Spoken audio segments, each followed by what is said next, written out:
Hey.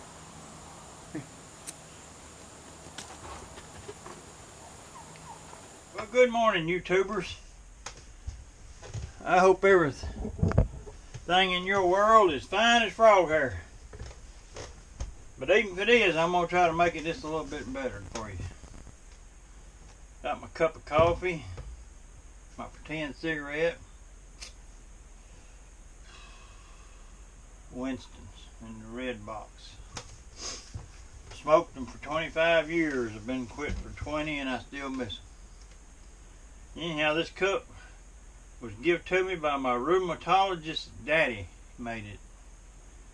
So anyway, alright. So here we go. Gonna need you some ice water, a cup, just plain old table salt, and starch, cornstarch, and then your flour. And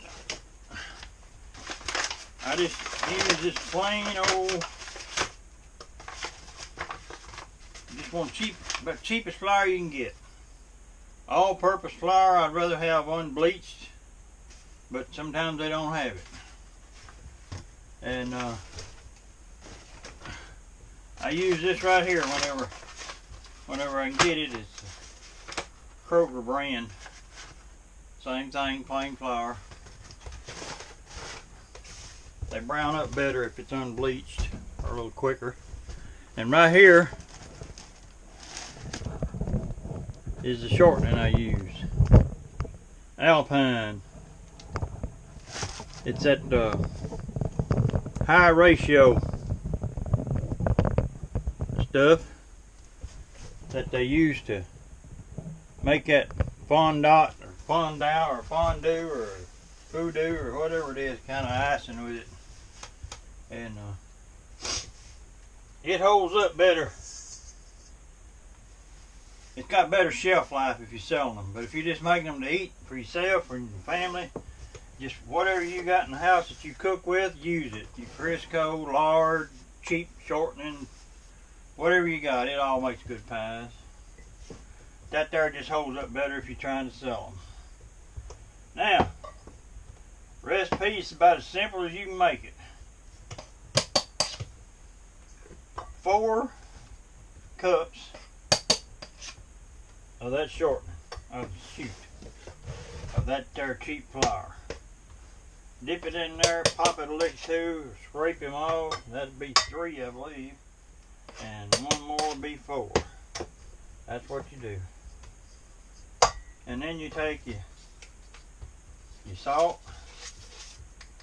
and you want to put 2 full teaspoons and 2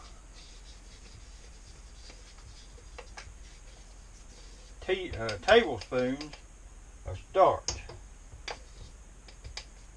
There you go.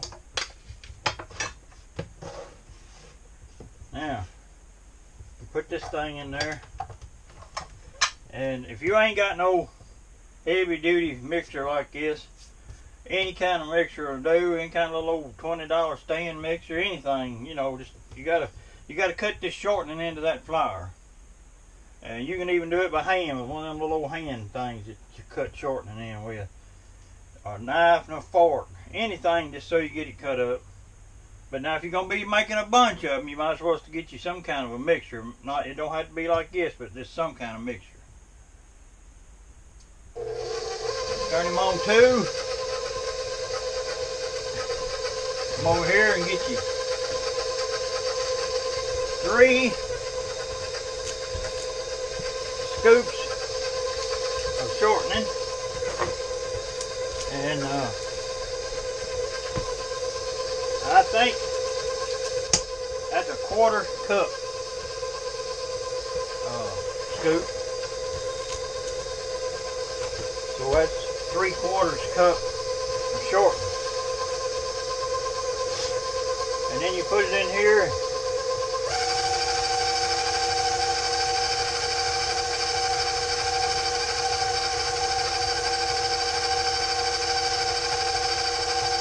let it grind up for a little bit.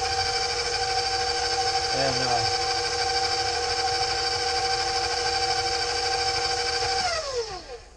you want it about like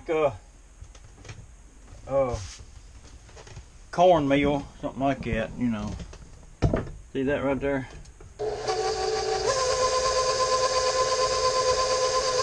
Main thing, you just don't want no great big old chunks of shortening in there, because if you do, whenever you go to cook it, why, that'll melt and it'll leave a hole in your pie, or it'll make a weak spot and your pie will bust when you go to cooking it then in the skillet, and you don't want that.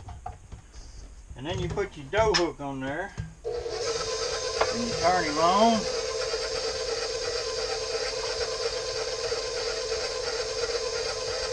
And you put a cup of ice water, that right there, just level full. Don't stop down here somewhere. Now if you do, it ain't gonna be right. Level full. And then pour the whole cup in there. Now Granny will have a fit, she sees that, because they thought she had to put it in a spoonful at a time. But it works just as well either way, and this is a heck of a lot easier and faster. And then you let that mix for a while.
When it makes a ball like that, and cleaned it off the sides and off the bottom, and there ain't no little bitty bunch of chunks floating around in there, it's done.